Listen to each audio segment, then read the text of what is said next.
If you went to any railman in any part of the country, railmen generally are people like myself who from I've spent a whole lifetime in the industry, 30, 40 and more years service, who are dedicated to the industry.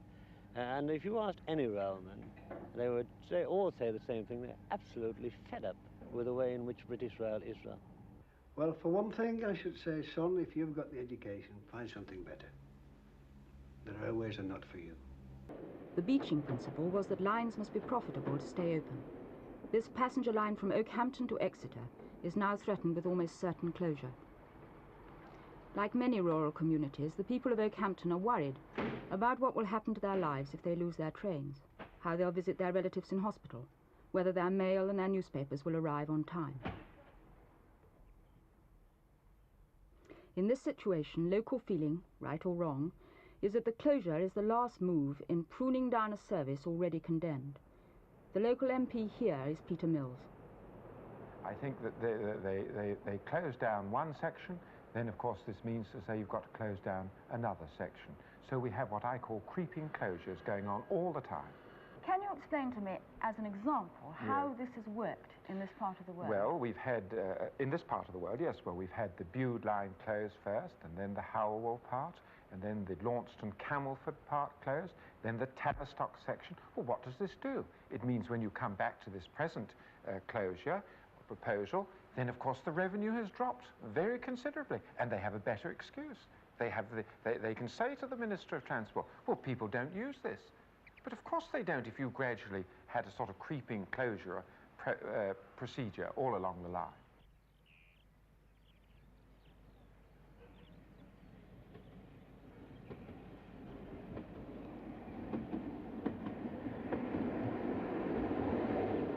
Not all unprofitable passenger services get closed. Under the 1968 Transport Act, the government undertook to pay British Railways to keep open services which it would be a real social hardship to lose. If the Minister of Transport doesn't think this cost justified, he refuses to make a grant, and British Rail asks for permission to withdraw services. This is what has happened on this line.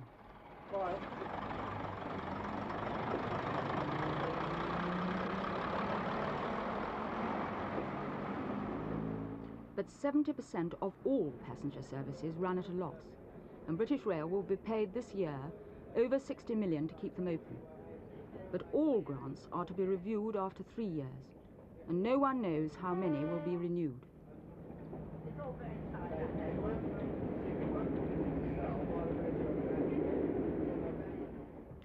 The Oakhampton line is doomed. It never achieved grant aid. Local people feel that it might have had a better chance if it had continued to offer a service which more people could use, connected with the main line trains from Exeter.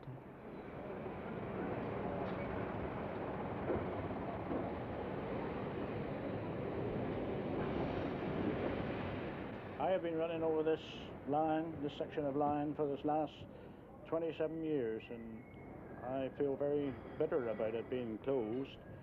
It most likely make me redundant again, and I don't see any reason why British Rail can't keep it open, because they used to be able to get a connection, and it was nice, easy travel.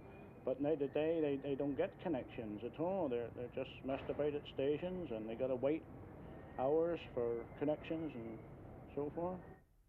Sir Henry Johnson, a lifelong railwoman, is chairman of British Railways. Has there been a policy of creeping closure, deliberately running down local services? Who said that we are adopting a policy of creeping closure? We now do not close any passenger lines. At least we only do so at the behest of the Minister.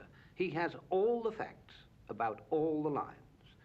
He knows the financial considerations completely, and he decides, and this is in the Act, he decides whether they will remain open, whether he will pay what I might call the social cost, or whether he does not want to do, in which case he decides to close them. Yes, but you see, what people feel is that though the Minister may take the decision, you control the facts.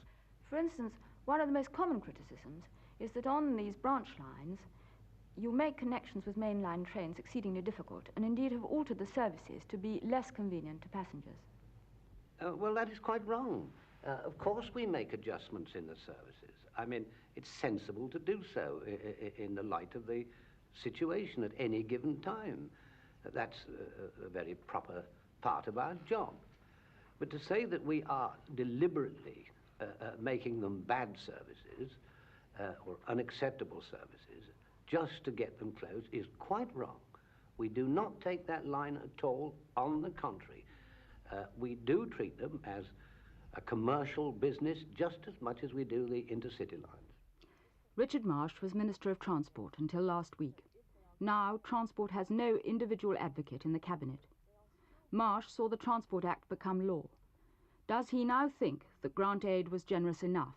We're not doing too badly at the moment. You know, £62 million last year is not peanuts by anybody's standards in the middle of an economic crisis. We take any services which they put to us for closure. They suggest them, and they say this is uneconomic. Will you, the government, pay for it on social reasons? Now, I've had to shut down railway lines which cause some hardship, but some of them have been railway lines where it would have been literally cheaper to buy every passenger on the line a Bentley and ask him to drive himself. Now, if you're short of money to build hospitals, to build schools, short of money for old age pensioners, all the other social things which are in competition for this money, there has to be some limit to how much you can just give away. And so we pay out a lot of money on this, but there comes a point at which it has to start being run as an industry, as it now is. All British Rail's other services now have to pay their way. The Transport Act wrote off most of their debt on condition that they were run on commercial lines. Some of them are. One analysis of where Beeching went wrong comes from a leading expert, the editor of Modern Railways, Geoffrey Freeman Allen. Above all, it seems to me that in his idea that whatever wasn't worth the railways handling, it should be chucked away, he didn't appreciate fully the effects of contraction, that once you start to contract, you're in danger of bleeding a bit of more of the system away, and you never know quite when it's going to stop. And more important than that, possibly, that once you start to take traffic away from an area of line which is running several different kinds of traffic, you thereby inflate the costs of the traffic you've left, and this also starts a process of contraction automatically, because what traffic is left can't sustain the costs that are being thrust on it. So contraction is catching? It's catching. There's no question. This has been proved. Apart from the difficulties arising out of all this indecisiveness, what are the main obstacles to running the railways now efficiently, or in working out policy for the next few years? Well, the critical thing is we have got to get a better economic performance out of freight traffic. British Rail very happily publicised, for example, their results for the first half of this year. Showed a very nice growth of revenue on the passenger side, but that was twice as much as they brought in extra revenue from freight. Now, freight is the great loss-making area, and unless we can do much better than that, either we're going to have the passenger side heavily subsidising the freight side, and certain intercity services in that case will be in danger of being priced out of the market, or we've got to get a much better performance out of freight as a whole, close this financial gap. You've got to have maximum utilisation of your tracks. Start taking some trains away, and those trains that remain carry that much more of the overheads, and that too helps to price them out of the market. Critics like Freeman Allen fear that if freight, that's goods trains, make a loss, so many lines will be shut that about a third of the present network will disappear. The railways would no longer be a system. Could this happen? Geoffrey Wilson is on the board of British Railways. Suppose you fail to get your expanding freight business. We might be left in, I don't know how many years, with what sort of sized network in relation to the present network? Well, the present network is 11,000 route miles, and there was a statement put out by the British Railways Board on the Trunk Routes Report, which envisaged a railway of about 7,500 route miles, and that probably would be about the size of system that would just about support the commuter situation in the large conurbations, plus a limited number of intercity services between them. So unless you succeed in expanding freight, we might reduce the present network from about 11,000 to 7,500 passenger miles. Is that right? That's certainly possible, but we don't intend not to succeed.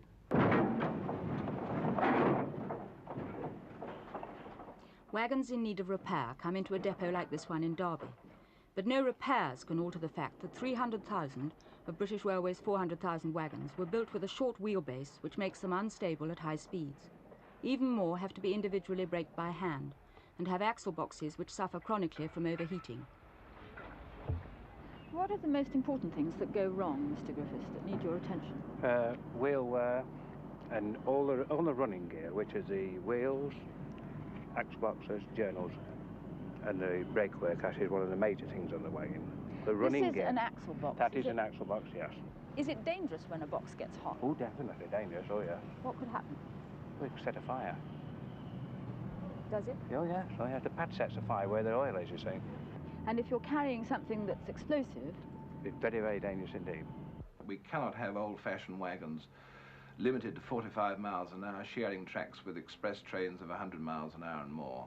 We have far too many derailments of these old wagons, but alas, with the country's economic state being what it is, with a test discount rate of 10% now being applied to investment in the public sector of industry, it's very difficult to make a case on this. That means that British Railways have got to do their damnedest to get some results here and now with what they've got to show that they can do something which is going to justify this investment. Could you put any kind of a figure onto the size of the investment that will be necessary over the next few years to get the freight traffic on the right footing? Well, let's take the case which is now before the Ministry for 3,000 new wagons, a first instalment. But this is a tiny proposal. This is a tiny proposal, but I'm just going to put a figure on that. That's worth 12.5 million. So one can say it's going to be something like, at least I would think, 20 million a year over perhaps 20 years. So 400 to 500 million pounds, possibly even more for all that's wanted when you take into account other things that are also necessary for the service. I would think something like 500 million pounds over 20 years. Even if British Rail got the money to build a new wagon fleet, would they get the traffic back now that the system has shrunk? At Burton-on-Trent, the Inn Coop Brewery still has its private sidings, but it sends out most of its beer by road. The brewery still uses the railways to bring in barley, but no expansion of railway service could get back the rest of the trade. Their depots all over the country no longer have private railway sidings. There could be no effective service from the brewery at Burton to the depots.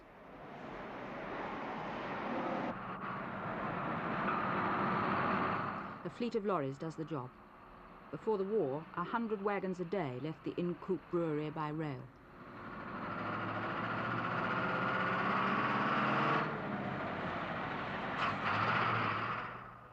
"80% of all freight traffic already goes by road, and roads go everywhere. It was intended to encourage heavy freight carried over 100 miles to go by rail, but nothing has yet been done to implement this part of the transport bill, while motorways and the new heavy lorries filch more and more trade away. The carpet industry was a steady customer of the railway wagon load services. Crossley Carpets in Halifax is a large, old-established firm which used to send its products out by rail. Now it's invested in a fleet of vans. This firm used to spend nearly 50,000 a year on rail freight. Now, only a tiny fraction of that. These carpets are being loaded for shipment by road to London. If this firm and the larger group to which it belongs were to revert to rail transport, their custom would be worth £250,000 a year to British Rail. Mr. Crossley, what made you take your traffic off the rail and put most of it onto the roads? Well, it was the service given by rail in the 50s and early 60s. I think I can give you an instance of this. We used to send 2 through trucks from here to London. We had our own siding. Everything was laid out for rail transport. And the goods got to London all right, but the distribution from there on was very unreliable and took far too long. Roughly how long could it take? Well, it varied enormously. Sometimes it was 7 to 10 days from delivery into the parcels office to actually being sent to our customer at his premises. Could they ever offer you a service which would tempt you back to them? Well, I'm extremely doubtful. There are 3 main factors: the cost, the reliability, and the speed of delivery. And I don't think they can match any of these against our own method unless taxation or subsidy causes an upset to the economic balance. The railway is inflexible, it runs from point to point, and I think for our type of distribution, it's an obsolete system. An obsolete system. Bradford Goods Yard, 8 miles from Halifax, sums up the problem of British Rail's wagon load services. Here, the individual wagons are loaded, shunted, and eventually dispatched.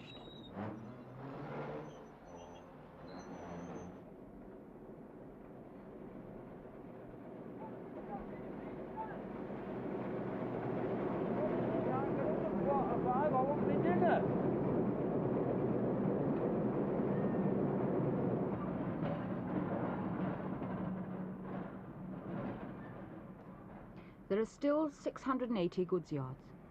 Here, the methods of the 19th century survive as unchanged as the equipment.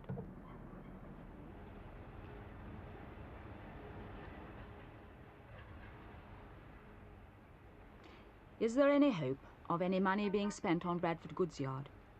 Nobody knows. And how long is it since there's been any major modernisation scheme in this yard? This yard has not been modernised at all. We have been in the throes of separating British Railways, as we shall hear later, the national carriers, for example, and all the time seems to have gone on doing that, and we haven't got round to modernising this yard. Do you know of any equipment that's coming your way? As far as I'm aware, there's no equipment at the moment scheduled for the Bradford area. Historians date this crane as mid-19th century. The feeling of decay is reflected in the despair of those who work in this yard. Well, the spirit of the railway, I think it's gone down in my opinion. It used to be a pleasure working here at one time, but it isn't now. It's a washout. We've lost more trade in here since I started this scheme here. It's all gone be-road. When a firm orders the stuff, they'd expect it delivered in the same day, don't they? If you were going on holiday, you expect your luggage being there, wouldn't you? Well, it's same with the firms. They expect their stuff going up. Instead of coming up and getting it out, they don't. They just say, oh, I'll leave it. I'll send it up when I get a driver. Well, I forget all about it then, and it might be in here for days and weeks. And the poor firm's ringing up and ringing up. Well, naturally, they're not going to pay money for all that. So, stop.